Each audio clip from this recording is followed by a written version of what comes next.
यानी मतलब ये है कि आपको निकालेगा, निकल जाएगा, जैसे लील गया खा गया उसको निकल जाएगा, आपका कुछ नहीं रहेगा। तो जीवों को क्या काम किया कि श्वासों का तो वो भंडार खत्म कर दिया और अपनी श्वास पर सब शर्तों को लेकर के निकल गया।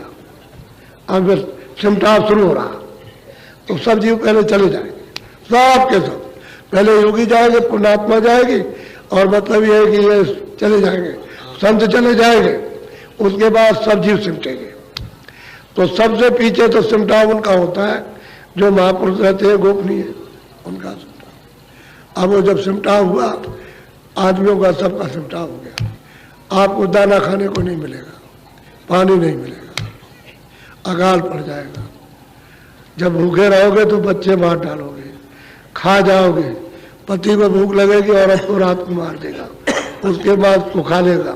जानवर मिलेगा तब तक खाएगा, जब कुछ नहीं मिलेगा बस समझ लीजिए आप सबका सिमटाव शुरू हो गया, कुछ नहीं रहेगा अनाज।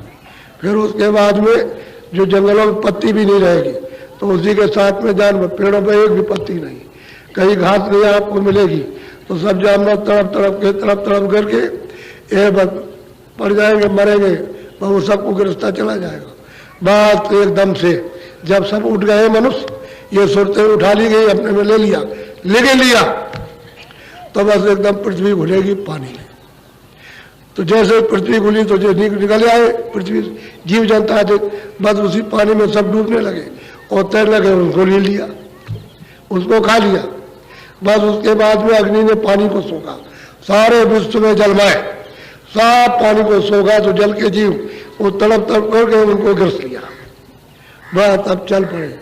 अब यहाँ से चला मतलब ये, अब अग्नि ने अब मतलब ये जल को सोखा और वायु ने अग्नि को सोख लिया।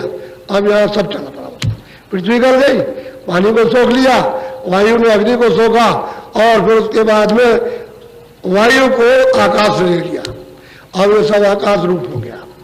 अब वो माया ऊपर बैठी हुई है, उसने क्या काम किया कि फौरन शब्द को बंद किया, तो फौरन स्वर्ग वैकुंठ उनको सबको लिखा, सबको खाया, एकदम से अपने बात पर ले लिया, जो स्वाद है उसको सबको लेकर गया, सबको समेट लिया, सब खत्म हो गया स्वर्ग वैकुंठ। अब सुनते जाइए आप, यहाँ तो कुछ रहेगा नहीं, कुछ नहीं रहेगा। जब ये सब समेट गया तो न सूरज रहा, न चंद्रमा रहा, न पूरब रहा, न पश्चिम, और न मतलब है कि ये हवा रही, न पानी रहा, तो वेद और कुरान और मठ और मंदिर और मस्जिद किधर रहेंगे? तो सब चल पड़ा। सुन लीजिए जरा था, बोलो। देई कारज पृथ्वी होई, पृथ्वी ने गिरसी पुण्य सोई। कहते पृथ्वी को गिरस लिया जल ने, और जल को गिरसा अग्नि ने, अग्नि को गिरसा वायु ने, और वायु को गिरसा आकाश। आप यह क्या करोगे? अब भाई पृथ्वी तो जब ये शरीर तब दिया गया, तब ये पृथ्वी हुई है। और शरीर अगर किसी का ना होता तो मतलब ये पृथ्वी क्यों बनाते, क्यों स्थापित करते? लेकिन ये नाशवान है, ये मिट्टी से नाशवान है, हवा चल रही ये भी नाशवान है, आकाश ये भी, अग्नि ये भी सब नाशवान है, और ये देही आपकी ये भी नाशवान है। बोलो। पृथ्वी गोली जल ने आए, जल को घोषोखा अग्नि। बस कहते हैं कि भाई पृथ्वी को जल ने बोल लिया, और मतलब ये कि जल को अग्नि उसने ले लिया अपने में, सब उड़ गया, जल की भाप बन गई, कोई जल रहा ही नहीं। बोलो। अग्नि मिली पवन के रूप, पवन हुई आकाश। कहते हैं कि भाई वो अग्नि हवा में मिल गई, ठंडी हो गई, और हवा को उसने गिर लिया, आकाश में दिखाई देता, उसने समेट दिया। बोलो। आकाश समाना माया माई, तम रूपा दिखे। बस आकाश को आद्याभास शक्ति में समेटा। जब आकाश सिमटेगा तो बस समझ लीजिए ये गया खत्म हो गया, ये यहाँ तक मतलब ये था खत्म, ये लोग ही पूरा खत्म हो गया, मृत लोग रहा ही नहीं। अब ऊपर सिमटाव शुरू हो गया। बोलो। मायावली ब्रह्म में जाई, शक्ति शिव। अब महापुरुष सबको को समझा रहे हैं कि आद्याभास शक्ति को तो समेट लिया निरंजन भगवान ने, और निरंजन भगवान को जो ऊपर बैठी हुई माया उसने उनको समेटा, और ऊपर में जो ओम बैठे हुए त्रिकुटी में ब्रह्म उन्होंने इनको समेट लिया। निरंजन भगवान एक दूसरे के शब्द में सब उतर के आए, सबको समेट लिया। ये सब लोग खत्म हो गए, सूक्ष्म लोग भी गया, लिंग लोग भी गया, स्थूल भी गया, ये समेट के ऊपर गए और कारण लोग भी खत्म। बोलो शिव पहुँचे ओंकार मजार। शिव कहते हैं निरंजन भगवान को, यानी शिव कहते हैं निरंजन भगवान को, जो सैदल कमल में उनको जब समेटा तो ओंकार पद में त्रिकुटी में पहुंच गए। वहां जाकर के अब उनका तो कुछ लोकांतर जो 3 लोग थे वो तो सब खत्म हो गए, चले गए, सब ले लिए, उनका विस्तार सब खत्म हो गया। बोलो ओंकार समाने सोन। अब ओंकार में रंकार ने वो दोनों तरफ से जब बंद किए तो सब खत्म। ऐसे होता है कि जैसे ही बंद किया तो उनको, तो जैसे सब संसार की बिजली खत्म, ऐसा ही बटन है वहां, ऐसे बंद किया सब खत्म हो गया एक बार की, सारा का सारा पता नहीं किधर चला गया। ये ऐसा दृश्य है। तो फिर कहते हैं ओंकार को सुन, मतलब यह है कि 10वां द्वार जिसमें निरंकार पुरुष विराजमान, जिनको पार ब्रह्म कहते हैं, मुसलमान उनको अल्लाह, उन्होंने समेट लिया इन सबको। अब मतलब यह है कि ब्रह्म के भी कोई लोग नहीं रह गए, जो अनेकों लोग थे उसके भी गए। बोलो सोन किया माँ सोन निवास, भमर गुफा माँ सोन कवास। कहते भाई जो सुन का उन्होंने क्या किया कि भ्रमर गुफा में वहां पर महाकाल पुरुष विराजमान है, उन्होंने अपना बटन बंद कर दिया शब्द का, क्योंकि शब्द पे तो सब टिके, सारी रचना जितनी भी शब्द पर है, उन्होंने बंद किया। तो निरंकार विश्व के साथ जितने भी लोकांतर थे, जितने भी उनका मानसरोवर था, प्रयाग था, जितने मंडल थे, यानी ये सबसे बड़े, वो सब के सब समेट गए। ओंकार पुरुष ने सबको समेट करके बटन बंद किया, सब समेट करके बस रख दिया। अब आपको ये मालूम हुआ कि यहां तक रचना नष्ट हो जाएगी, बस वो आखिरी वही हो, वो स्वर्ण पुरुष बचेंगे बस, जिनको सतलोक से निकाल करके भमर गुफा में बैठा दिया है। बस यहाँ तक ये प्रलय हो जाएगी और अकेले वो बच जाएंगे, बाकी सब सूटा हो जाएगा, कुछ नहीं रहेगा। ऊपर में उसके भमर गुफा के ऊपर में सतलोक है, जहाँ से हम सब लोग आए, वो देश अखंड है, आप चले, न कभी बिगड़ेगा न कभी बिगड़ा, तो हो जाए। और वो तीनों देश एक रस, और आगे अनाभिधाम है जो सतलोक में सुरते पहुंच जाएंगे, ऊपर जाती है, उसमें कोई रोक टोक नहीं है उसकी। ये है असल में। तो आप यहाँ चिल्ला रहे हो कि वो ब्रिज पे हो गया, वो हो गया, वहां बैठ गया, वहां आपको पता ही नहीं कुछ, वो बैठ के बटन दबाता है 10 हो जाए। अभी आपका बटन दबा दे तो चढ़ भी नहीं लगते, अभी खत्म, बस उधर फौरन अपना बटन दबाया, बस वो बता आवाज बंद हुई, जब तक तुम टिके हुए धड़ से खिंच गए। अब क्या हो गया, क्या हो गया, सब लोग यही चिल्लाते हैं। उन्होंने लगाया इधर में, वो मतलब ये कि आला और गाओ तो हाथ फेल हो गया, उसको पता ही नहीं, कुछ बता ही नहीं सकता कि क्या हो गया।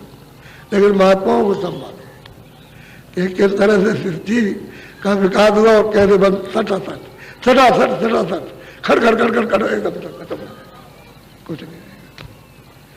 कहा किस तरह की उत्पत्ति, किस तरह का विस्तार, और किस तरह से यहाँ जी सबको भेजा और जीवों को सबको सब कुछ बना के दिया, और फिर उसके बाद महाप्रलय का सब कुछ। फिर कितने उसी को कहते हैं क़यामत आएगी, अपने हिंदी शब्दों में महाप्रलय। तो महाप्रलय जो संतों ने बताए बात तो सत्य है, क़यामत आएगी तो ये सत्य बात है कि क़यामत होगी, सब रूहें यहाँ से उठा ली जाएंगी। लेकिन इतनी तकलीफ होती है, इतनी पीड़ा होती है कि जो कहीं नहीं जा सकती, सबको कर्मों का सब बोझ यही भोगना पड़ता है, उठा लिए जाते।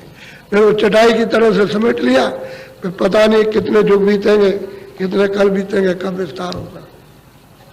तो कई बार महाप्रलय हो चुकी है, संतों ने इसको भी जाना कि कितने बार हो चुकी, उनको मालूम है कितने बार विस्तार हुआ उनको मालूम है, कहाँ विस्तार होता है कहाँ नहीं होता है, ये सब संतों को मालूम है। और संतों का भेद किसी को नहीं मालूम, ऊपर का कोई नहीं जानता। आज तो आपको आश्चर्य होता है, अगर ये संतों के संस्कार पिछले महापुरुषों के ना आप में पड़े हो तो आप ध्यान से कभी सुन ही नहीं सकते हो। संस्कार उन्होंने डाले, ये उनकी अति कृपा, विशेष सत्पुरुष की दया कि जीवों को संस्कार बनाकर और तभी रास्ते पे लगाया। और जितने भी वहां आए उनके साथ, वो तो मतलब पूरे आए थे, तो वो भक्त मंडली बन गई और उनकी मतलब ये कि सबने पूजा की और बस उसके बाद में संस्कार डलवा लिए जीवों पर। अब चलने की तैयारी, जो सुनता है हम भी चलेंगे, हम भी चलेंगे। ठीक है, कमजोरी आ गई, आप कमजोर हो गए, शक्तिहीन हो गए, जीवात्मा की शक्ति को छीड़ कर दिया और फंसा दिया और लोभ में प्रलोभन में अंधकार में फंस गए, बल आपका तेज खत्म हो गया, अब निबल हो गए, तो अब सहारा चाहिए तो उठ जाएंगे, तो आप में वही शक्ति फिर आ जाएगी। जिसको आपने छुड़ा है वही प्राप्त हो जाएगी। चढ़ना है और सीधे से धार के साथ बस आपका ज्ञान बढ़ता जाएगा, शक्ति बढ़ती जाएगी, प्रकाश बढ़ता जाएगा, सद बढ़ता जाएगा, आनंद अमृत बढ़ता जाएगा। जैसे जैसे जैसे आप बढ़ते जाओ ऊपर, और ऐसे सबने प्राप्त किया, तो ये सब प्रलय हो जाएगा। आप क्या इसको सोचते हो या कुछ रहेगा? हम तो खुद ही कहते हम चले जाए, और हम तो बुढ़े हो गए, अब कितने दिन, थोड़े दिन के बाद चले जाएंगे। क्या हमारा बोलो यार, आप बताइए हमारा क्या है? एक किराए का मकान अपना नहीं है। वो तो उसने कहा था लोग किराए का मकान देता हूँ, तुम अपना काम कर लेना, गुरु महाराज की कृपा दया होगी, हम क्या जानते हैं।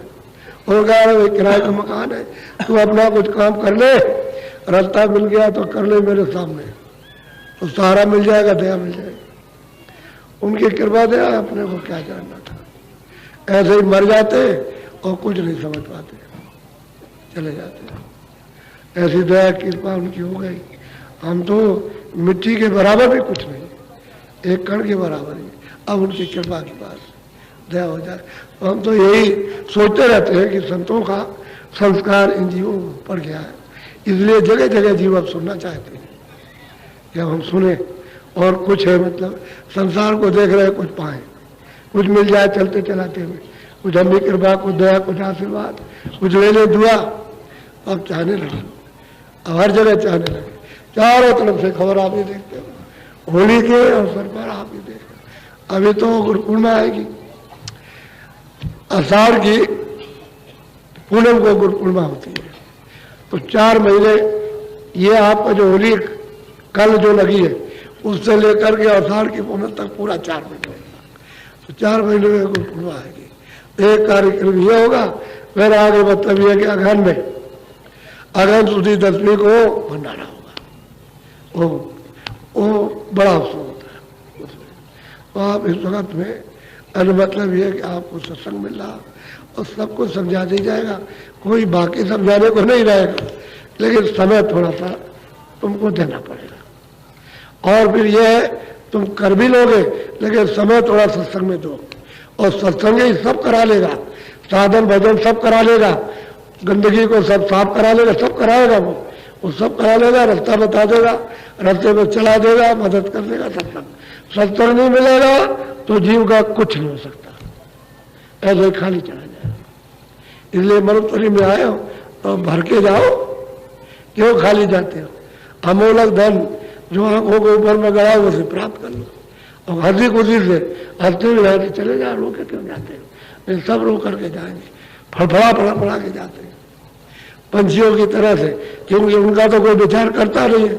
आदमी फड़फड़ा पड़ा कर जाता, कुछ नहीं सोच पाता, तो हाथ पैर पटक करके चला गया, ऐठता है, ये करता है, सब कुछ करता, लेकिन बोल नहीं सकता, देख नहीं सकता, समझ नहीं सकता, समझा नहीं सकता, सब उसका रखवा लिया जाता और निकाले जाता।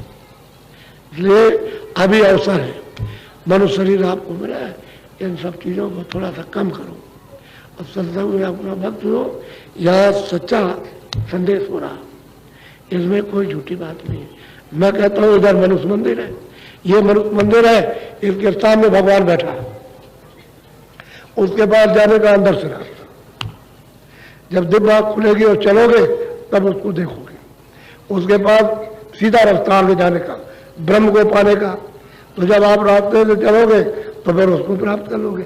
ऐसे पार्वण के पास जाने का तुम्हारे मनुष्य शरीर से रास्ता है, और उसी रास्ते से आए हो उतर के इन्हीं स्थानों से, और यहाँ आकर के दोनों आंखों के पीछे बैठा दिया और नाम धारा को छोड़ गई, उससे अलग हो गए, छूट गई।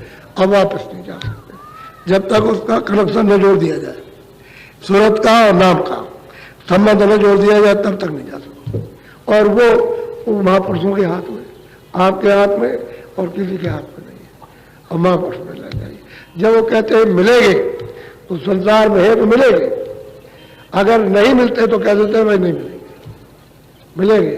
ये जो कहते हैं भाई मोहम्मद ऐसे नहीं पैदा, मोहम्मद से बड़े बड़े पैदा होंगे, जो खुदा को भी देखते, अल्लाह को भी देखते, रब को भी देखते, यहाँ मौजूद है इसी मनुष्य जिस्म में। और कहते हो कि नहीं वो कोई नहीं आएगा, रोज बाड़ी वो कलमा रोज सुनते हैं, और 14 तलाक 14 लोगों में रोज जाते हैं, रोज देखते हैं, और वो कहते हैं कुछ नहीं। तो अब तो मैं आपको नामदान दूंगा।